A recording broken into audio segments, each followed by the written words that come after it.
Because nothing shouts humility like a year of courtship between Robyn and Kody that included $30,000 worth of Victoria's Secret delinquency, stilettos, and sultry photo shoots on the hood of Kody's Lexus. The soundtrack? Supposedly an 80s hit, Keep Your Hands to Yourself by the Georgia Satellites, since Robyn insists she's a fan of that decade, and the entire courtship was centered around things being pure.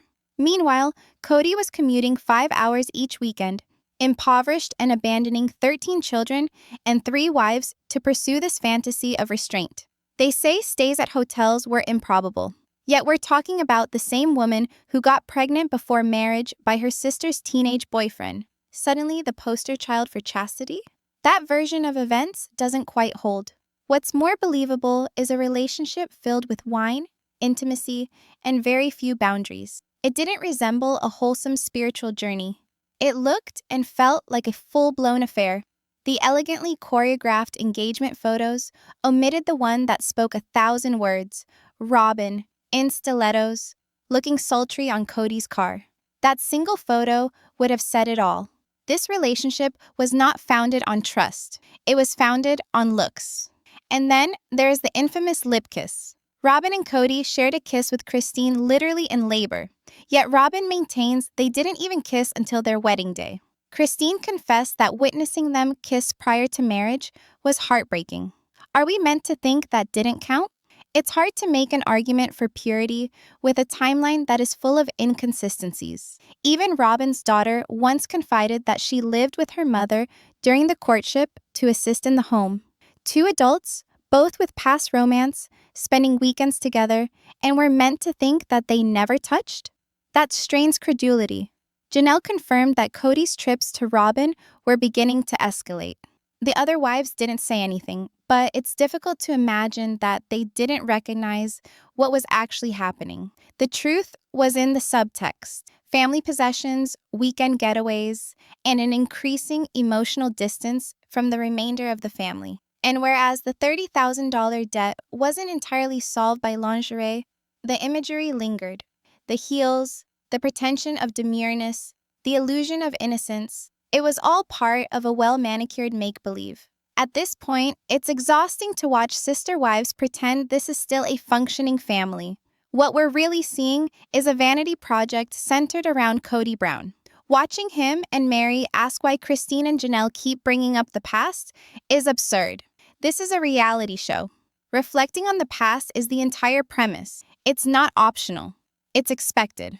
And then, Kody dramatically announcing, "I fell in love hard. So hard."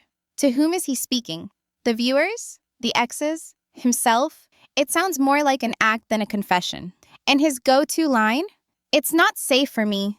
Repeated and repeated. But it doesn't sound like trauma. It sounds like a cop-out. What he actually means is, "I don't want to deal with this." Kody once boasted of having a 2-seater sports vehicle. A polygamist father of many, purchasing an automobile with no backseat. That is not fatherhood, a midlife crisis. And then there is the stare down with Mary. This was not a moment of weakness becoming strength. It was more of a power struggle. 2 individuals holding on to the past and refusing to blink. And after all this drama, both Kody and Mary posed the question, why are we speaking of the past? But that's the whole premise of the show. That's what everyone is watching for. To witness the aftermath of the decisions they made, and the reality they continue to attempt to conceal. If you don't want to discuss your life, your decisions, and your relationships, then why are you on a show that's constructed specifically around doing exactly that? It's mind-boggling to observe individuals still playing dumb when others mention the past, particularly when that is literally what the whole series is based on. You can't really expect viewers to believe in keeping quiet, when keeping quiet is essentially the opposite of what the show is about. Kody whines about independence in his wives without ever recognizing the selfishness of himself. And when Mary stands up for him, it's particularly infuriating. She still acts like there's some middle ground regarding Kody's actions, like we're all still deliberating if he is selfish or not. The reality is, we're not arguing anymore. It's done. We've witnessed the cycles for years. The proof is evident, and continuing to attempt to play dumb only makes her seem out of touch or untruthful. She speaks little directly, But her silence is not neutrality, it's strategic. Sitting silently as someone else says the unpopular truths and then nodding in agreement does not make you above the drama. It simply means you're agreeing quietly without needing to risk claiming the opinion. It's not strength, it's cowardice. Either be in your truth or quit pretending that you're on the high ground while secretly fanning the flames. These conflicting signals just point to how incoherent the narrative has gotten. Retracing the early seasons only serves to make it more self-evident. Kody's requirement of being the spotlight is not different. It is not new. It is who he has always been. Even his childhood friends identified it. On a family vacation, when he didn't assist in preparing the boats like everyone else, their response was typical. That's just Kody. He has been narcissistic from day one. The actual enigma is how people ever thought it was charming to begin with. And then there is the larger question. What does it do to a woman actually to leave polygamy?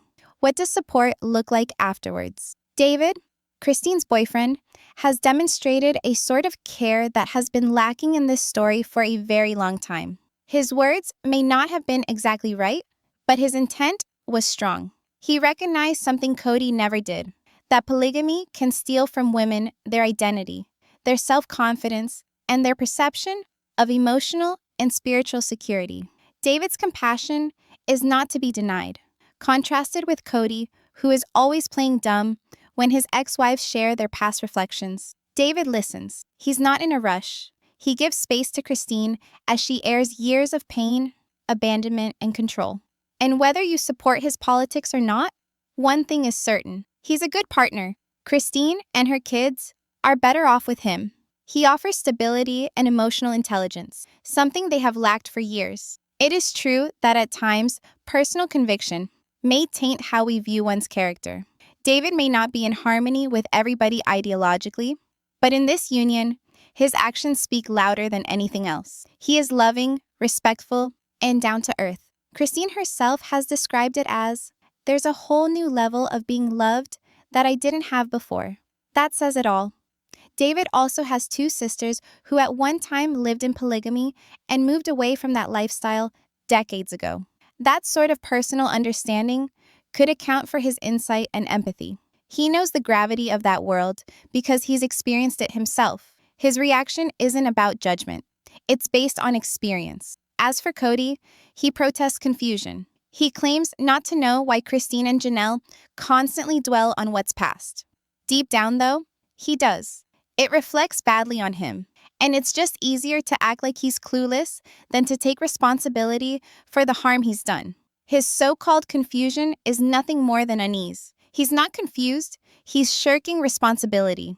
David, however, doesn't have to delete or reinterpret the past. He makes space for healing. His words regarding the damage of polygamy weren't intended to embarrass women. They were intended to bring attention to how far that system can shatter a woman's self-esteem. His delivery was perhaps rough, but his intentions were good. People who leave tightly controlled belief systems, whether religious or political, don't just abandon the structure. Often, they seek out something else that offers similar boundaries and belonging. That's not unusual, but it's important to recognize it when it happens, especially when someone like Kody Brown tries to rewrite history. Because ultimately, at the end of the day, it's becoming more apparent with each episode. Kody Brown never really wanted to be a dad. What he desired was the facade of one. So we've been exercising and trying to get some things done. But now I'm sort of stoked. We're going out on the town for the evening, and Kody's home alone with the children. In Sister Wives Season 3, Episode 10, at the 6-minute and 50-second mark, all 5 adults sit on the couch when Janelle nonchalantly mentions that the girls are going out in groups, leaving the kids to be taken care of by Kody. His response? Instant and telling, a lip curl of distaste at the prospect of parenting alone. It's a brief moment, but it's telling. To Kody, parenting is not something to be done unless it's someone else doing all the work. Throughout the show, one thing is painfully obvious. Kody puts Robyn, her needs, her kids, her comfort, first, above all others. The older children like Aspen, Logan, and Leon took on parental duties long before they ever should have had to.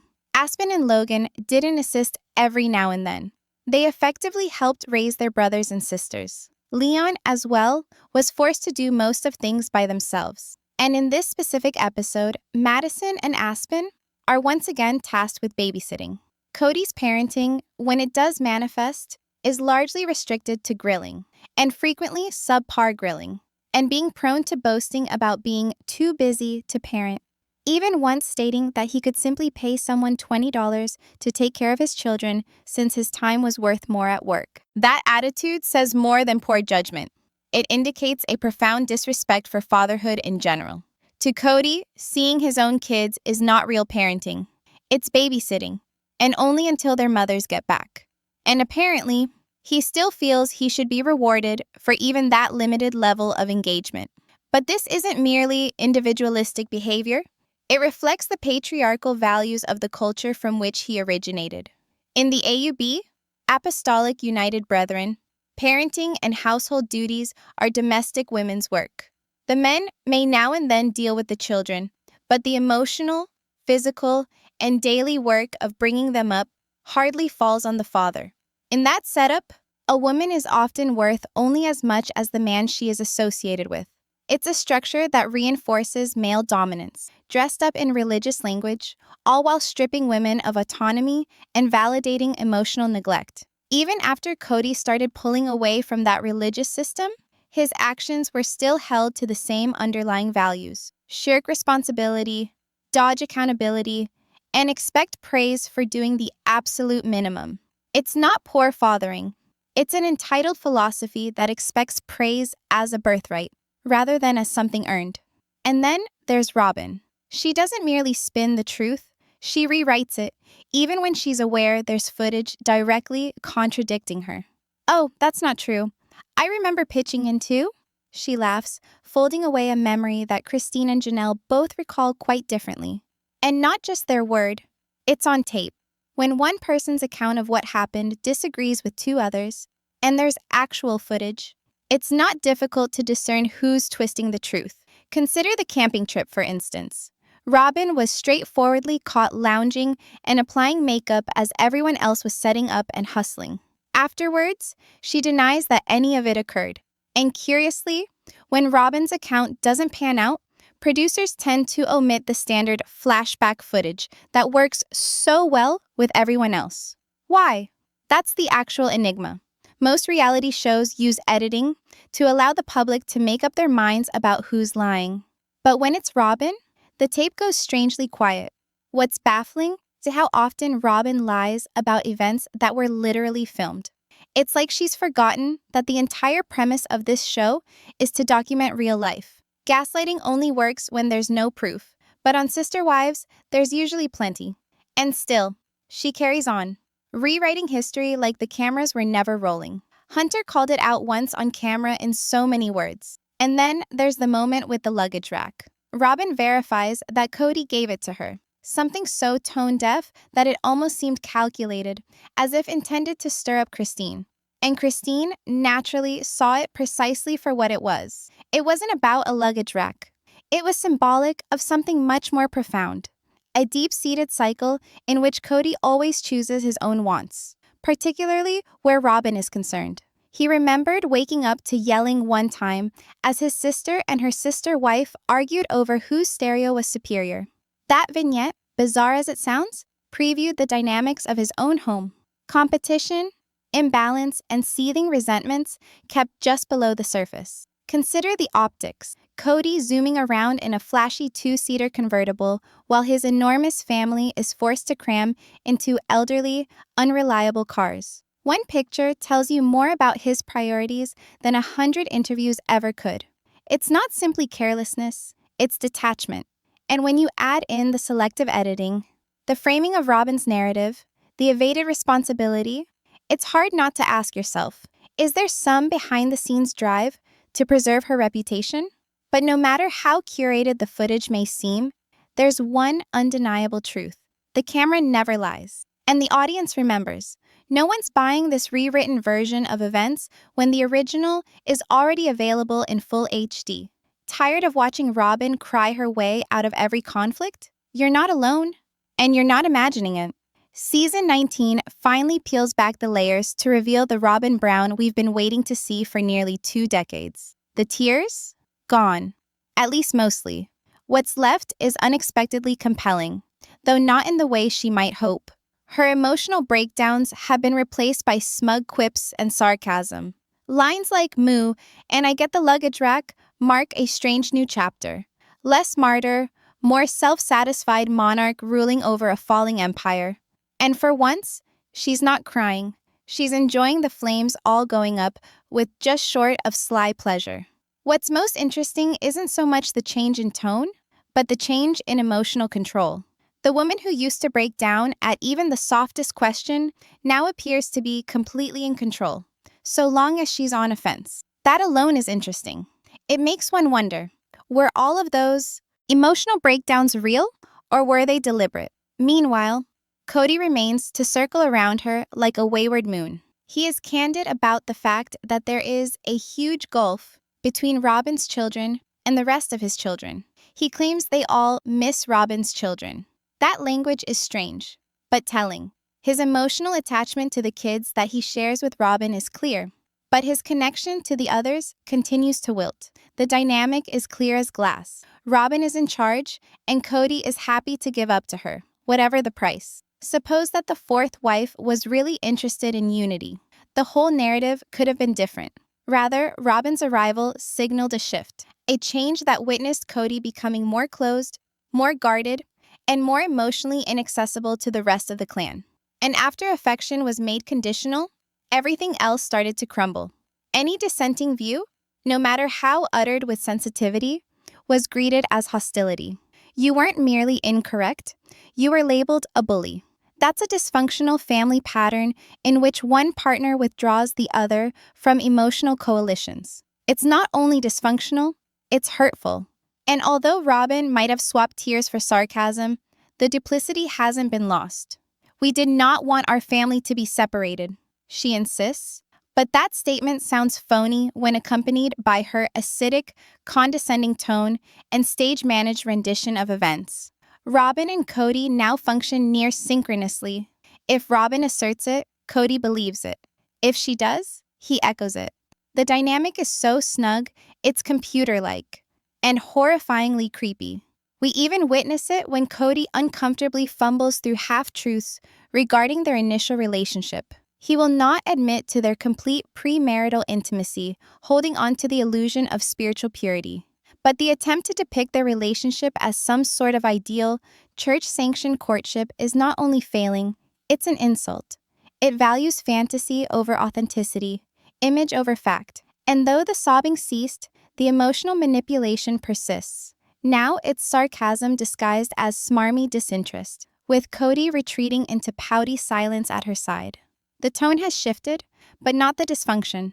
If anything, it has become sharper, more performative. Phrases such as, "Why do you think you get the luggage rack?" and "I don't know, maybe I put my luggage up there first," are intended to sound cute or playful. But they stink of deflection, condescension, and gaslighting. No accountability, no self-awareness, just another level of performance. And unless something profoundly shifts, unless there is genuine ownership, this new brashness will continue to be what it has ever been: empty, staged, and no more sincere than the previous tears. The narrative of sister wives has little more to share than reused fantasies and mutual ego-stroking. Still believe Kody's the victim here?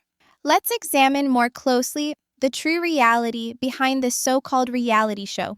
It's truly interesting. Kody just keeps throwing around lines like, "You're not loyal, you don't respect me." Like respect is something one is entitled to, not something they need to earn. But come on, that's a two-way street, friend. Respect isn't earned by demanding it. Respect is earned by showing up, taking responsibility, and being good to people.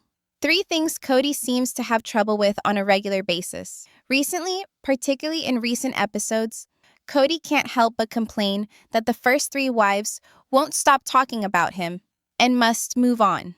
But does he not understand the way this works? This is a reality show. Discussing their lives, including him, is actually part of their job. These aren't crazed exes venting in secret. And they're having scenes filmed for a television show about their lived experiences. Of course, they will discuss him. He was a huge part of their history. He still is, indirectly. But nobody is obsessed with him beyond that. They're simply sharing their truth. It's Kody who still appears to believe he's the sun and everyone else orbits around him. And then there's Robyn. I wish they'd stop talking about me, she says. Come on. That's part of being on the show. You helped shape the events being discussed. You lived through them, just like they did. If the past comes up, it's not personal. It's relevant. That's literally the format. Playing the shocked or offended card now feels absolutely insincere, particularly when, simultaneously, they're sitting on the couch and doing the very same thing, discussing Christine and Janelle. The hypocrisy is grueling. Robyn desires the ex-wives to move on, but can't even begin to stop discussing their every move. It's a textbook example of rules for thee, but not for me. As Christine once brilliantly said, they've got this nah, I'm better than you attitude, like they're above critique simply because they claim moral superiority. But the jealousy? It's hard to miss. Christine is the one individuals relate to. She's the one initially contacted by producers, the one that viewers supported, the one who bore the emotional core of the show for years. Unless someone can present real, substantial instances of Christine disrespecting them beyond joint custody or family issues, the claims against her don't stick. It's the same dynamic, only louder now. Kody, Robyn, and Mary on one side, Christine and Janelle on the other. The only variation? Christine and Janelle are flourishing. And that makes Kody more upset than anything else. He doesn't like that the past continues to be talked about. But let's not forget, he wrote a good portion of it. He's angry that people continue to read the script he wrote. And honestly, he's fortunate his ex-wives have been more restrained and classy than he likely deserves. Because the things they might say, but haven't, that silence is potent. She's not a faithful wife, and I'm most likely a worse husband. I don't care. His words, not someone else's. And yet, he's always the first to throw everybody else under the bus when it's convenient. The hypocrisy is breathtaking. The self-awareness? Zero. What a disaster. And what a hypocrite. Let me know what you think in the comments. Are you Team Christine and Janelle, or still on board with what Kody and Robyn are preaching?